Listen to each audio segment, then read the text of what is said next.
उस श्री पञ्चमी ह्याप्पी श्री पञ्चमीको उपलक्ष्यमा सबैलाई शुभकामना। अब यो गीतलाई पनि धेरै धेरै शुभकामना छ, हिउँछ बढोस् होइन। मैले गीत गाउन छोडिसकेको थिएँ वास्तवमा। म धेरै खालि जबरजस्ती एक दुईवटा गीत गाउने मात्र गाउन सक्छु भनेर गाउन चाहिँ छोडिसकेँ। मैले आत्मसमर्पण गरिसकेँ गीतबाट। तर अब यस्तो अवस्थामा अस्ति एउटा त्यो बर ढले पिपल एक्लै पिपल ढले बर जो ढलिने चौतारीको छाती चलेर त्यो चाहिँ प्रकट पगैनेजीले मलाई नै सम्झेर खोलाबारीको शब्द सुनेर देखेको भनेर मेरो लागि भनेर त्यो चाहिँ गाएँ। यो मैले राम्रो सङ्गीत आइदियो त्यो गाएँ। त्यो पनि मैले राम्रोसँग गाउन त सकेको छैन। त्यस्तो अवस्थामा राज भाइले ल त्यो अस्ति एउटा यहीँ समारोह मैले भनेको थिएँ, मैले त्यही गीत गाएको सुरुमै माइक लिने बित्तिकै फुलबुट्टी साडी सपक पारी पछुरी मलमलको फुलहरू हेरी आफूलाई हेर्दा उमेरको अलमल भयो भने त्यो जिस्केर गएको। उहाँले त अब यस्तो पुरानो अर्को भजनमा आउँदैछ भनेको भन्नुभयो तपाईँहरूले पनि। मैले गाउन लागेको जस्तो सँगले हेरेको थियो, मलाई पनि त्यस्तै लागेको थियो। बाथरुमको फ्याक्ट्री रहेछ मैले यो गीत गाएपछि मेरो त पुनर्जन्म गीत क्षेत्रमा फेरि पुनर्जन्म भएको जस्तो पनि लाग्यो। यसले पुनर्जागरण पनि गराउने जस्तो लाग्यो। एक दुईवटा अब गीत गायो हुने रहेछ भन्ने लागेको छ मलाई। मौका मिलेर एक दुईवटा गाउँछु पनि।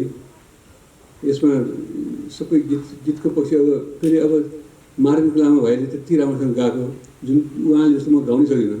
मैले जति बल गरे पनि उहाँको पन मबाट आउँदैन। त्यो नयाँ जेनेरेसनको पन उहाँमा छ।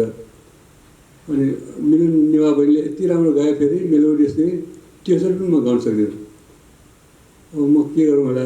अब अफर आयो गाउने भन्ने प्रस्ताव आएपछि नकार पनि मन लागेन। ट्राई गरेर हेरौँ त भनेर गएको राम्रै भयो। मैले त्यो मिलन नेवाले गाएको पन अलिअलि सुनेर त्यो कपी गर्नु पऱ्यो भनेर पनि यसो गरेको थिएँ। कहाँ कपी गर्न सक्छु तर आफ्नै पन निस्क्यो ठिकै भयो। फेरि अरूले सबै अरूले गाइसकेको गीतहरूलाई आफूले गर्दा रिस्क पनि हुन्छ। यो राम्रो हुन्छ भन्ने हुँदैन।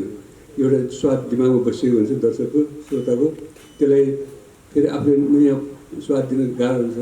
तर यसमा राम्रै लाग्यो मलाई पनि। त्यो फेरि मिथिलाजीसँग खेलेको अर्को रमाइलो लागेको छ, राम्रो लागेको छ। उहाँले राम्रो अभिनय गर्नुभएको छ, जीवन्त अभिनय गर्नुभएको छ। मिथिलाजी भने मेरो पनि श्रद्धेय कलाकार हुनुहुन्छ उहाँ। मैले रेस्पेक्ट गर्ने कलाकारहरूमा एउटा शीर्ष कलाकारमा पर्नुहुन्छ। मैले यसो अभिनयमा यसो छोएको पनि छु उहाँलाई गालामा यताउता छुँदाखेरि पनि उहाँलाई मेरो हातले घाउ लाग्लो जस्तो त्यति जतन गरेर काम गरेको छु। निर्देशक भाइले दिपक भाइले जे गरेर जति गरेर त्योभन्दा बढी केही गरेको छैन। आफूलाई त आँटै आउँदैन। जे कस्तो होला अप्ठ्यारो हुने हो कि हेर्नु भने राम्रो भएको छ, राम्रै भएर चाहिँ खुसी लाग्यो। डाइरेक्टर राजेश कुमार बराइलाई धेरै धन्यवाद बधाई छ। कति बधाई दिनु राजेन्द्र सेवालाई छ। फेरि अर्को गीत पनि तयार गरेको छु भने सुन्छु म उहाँलाई। त्यो कस्तो हुन्छ थाहा छैन, त्यो गाउन सकिन्छ ट्राई गर्नेछु। मिथिला बहिनीलाई धन्यवाद, तिमीलाई धेरै धन्यवाद। यो सबै क्यामेरा भाइहरूलाई धेरै धन्यवाद, जर्नलिस्टलाई धन्यवाद। यो क्यामेराहरूको अहिले लेन्सहरू हेर्दाखेरि मलाई संसारमा छिर्ने ढोका जस्तो लागेको छ। त्यहाँ गएर सिधा त्यहाँ भित्तामा गएर त्यहाँ ठोकिन्छ, नाक ठोकिन्छ। त्यहाँ क्यामेरा पनि ठोकिँदैन जस्तो लाग्छ। त्यहाँ छिरेर स्विङ गर्दै उड्दै संसार उड्न सकिन्छ जस्तो लाग्छ। त्यस्तो हो नि, तपाईँले हामीलाई उडाइदिनु भएको छ। तपाईँले हामीलाई संसारको कुना कुना पुऱ्याइदिनु भएको छ। तपाईँसँग अत्यन्त कृतज्ञ छु। जे होस्, जे फोटो जर्नलिस्ट, जे फिल्मी जर्नलिस्ट, जे पत्रिकाहरू सबैलाई धन्यवाद छ। आज श्री पञ्चमी दिन छ। नेपालीहरू सबै शिक्षित हुन्। हामी लोकतन्त्रको कुरा गर्दैछौँ। लोकतन्त्र भनेको शिक्षित जनताहरूले उपभोग गर्ने तन्त्र भयो। अरू तन्त्रहरूमा अरू राजनीतिक उसमा व्यवस्थाहरूमा शिक्षित जरुरी छैन। जस्तो राणा शासनमा टाइममा शिक्षित जनता चाहिँदैन। अशिक्षित भए त्यही राम्रो। दरबारमा भनौँ दरबारको सिफारिस ल्याउनु पर्थ्यो, त्यस्तो अवस्था थियो होइन।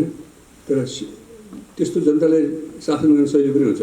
तर शिक्षित जनतालाई शासन गर्न एकदम गाह्रो पनि हुन्छ, सजिलो पनि हुन्छ। ट्र्याक मिल्यो भने। त्यस कारण शिक्षित जनताले जति बढी शिक्षित जनता हुन्छ त्यति राजनीति यो प्रजातन्त्र पनि स्ट्याब्लिस राम्रो हुन्छ भन्ने लाग्छ।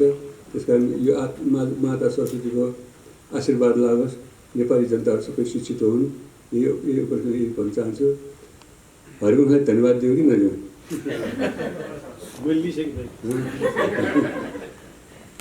हरिवंशलाई म धन्यवाद दिन्छु। हरिवंशलाई मलाई 41 वर्ष हुन लाग्यो, अब भइसकेको छु। 41 वर्षसम्म सोयो हरिवंशले। म अचम्म लाग्छ हरिवंशले किन मलाई यस्तो साथ दिएको होला भनेर। जे होस्, हरिवंशको साथ पाएर म असाध्यै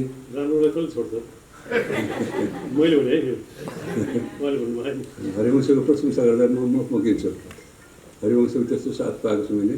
thank you Harivansh, thank you, सबैलाई धन्यवाद।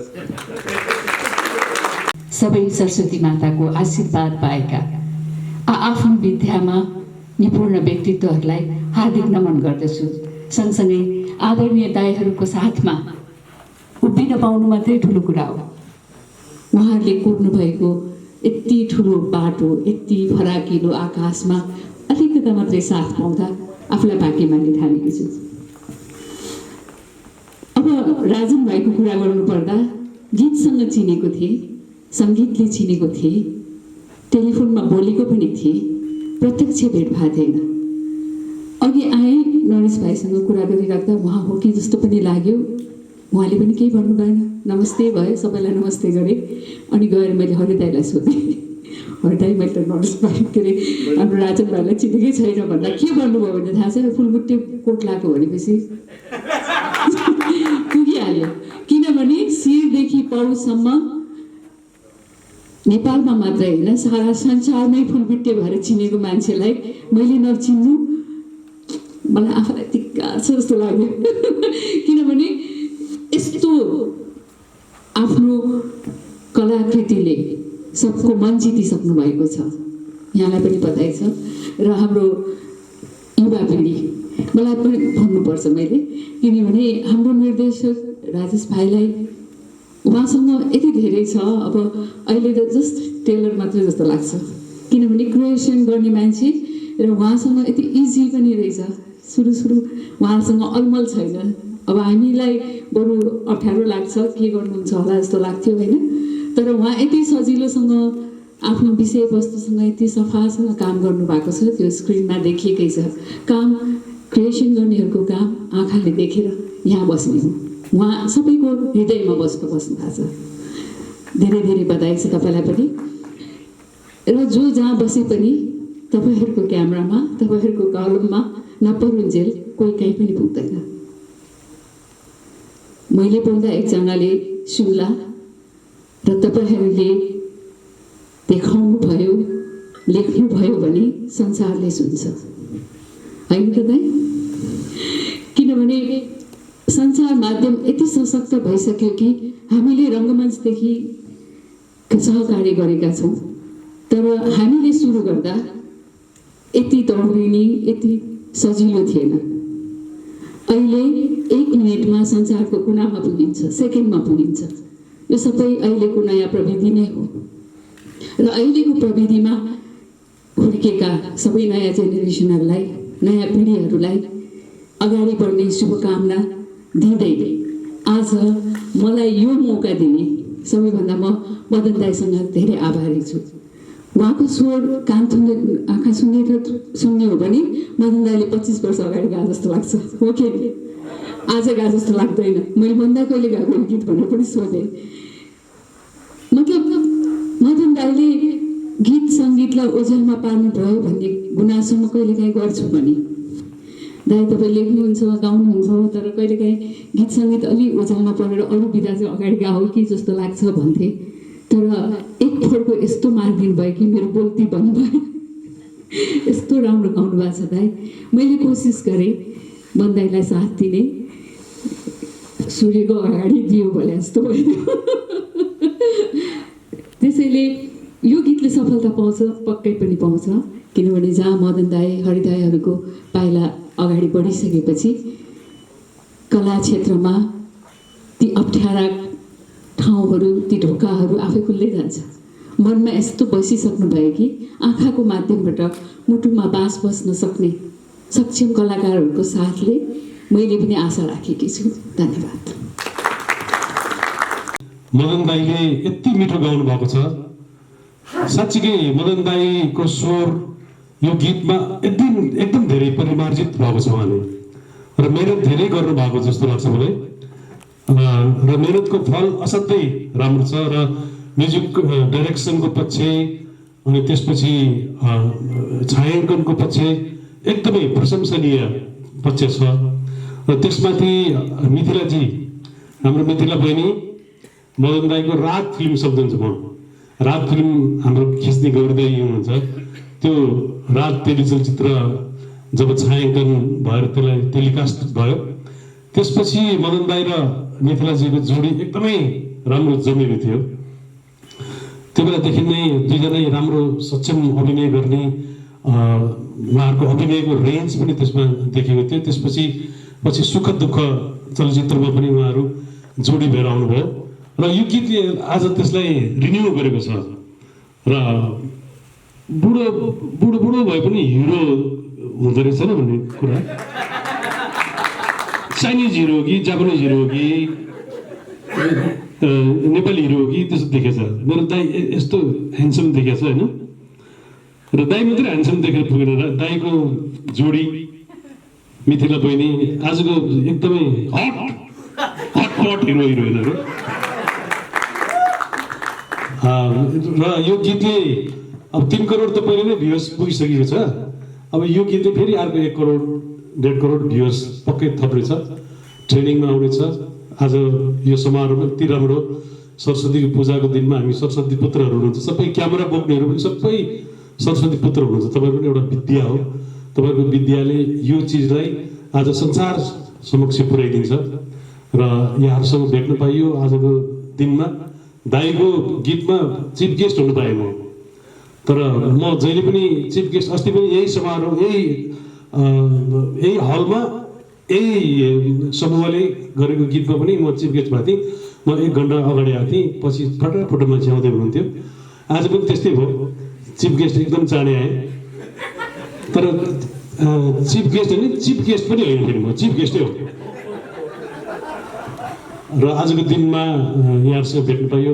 हाम्रो दीपक श्रेष्ठ भाइको पनि आज जीको पनि भाइ भन्दाखेरि फेरि रिसाउनु होला, छिप्पै देखियो तपाईँलाई पनि। तपाईँको पनि आज घिन्ताङ भन्ने फिल्मको चाहिँ आज मुहूर्त भयो। घिन्ताङ पनि सङ्गीतसँग जोडिएको छ। तपाईँलाई पनि शुभकामना र सबैलाई शुभकामना। जय देश, जय नरेश भट्टराई।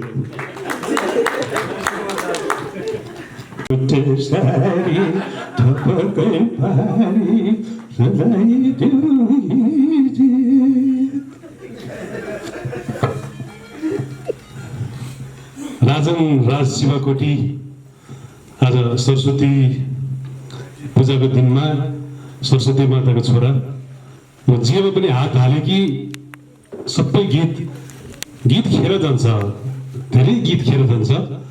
मेरो विचारमा दिनको 100वटा भन्दा बढी गीत रेकर्ड हुन्छ होला नेपालमा, तर दिनको महिनाको 1-2 गीत चल्छ।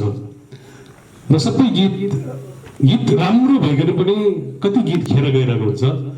र गीत चल्नु भनेको असाध्यै ठुलो भाग्यको कुरा हो, मेहनतको कुरा हो, लक्षणको कुरा हो।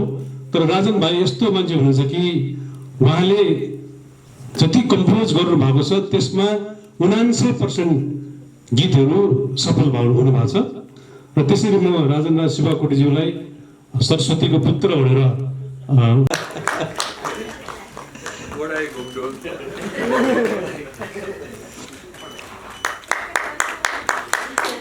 हार्दिक बधाई आदरणीय मदन दाई र हरि दाईलाई।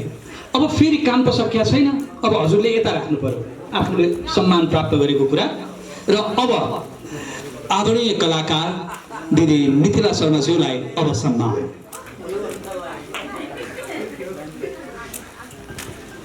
यो फुलबुट्टे सारीमा अभिनय रहेर मात्र होइन, दिदीको योगदानलाई कदर गर्दै यो सम्मान हो।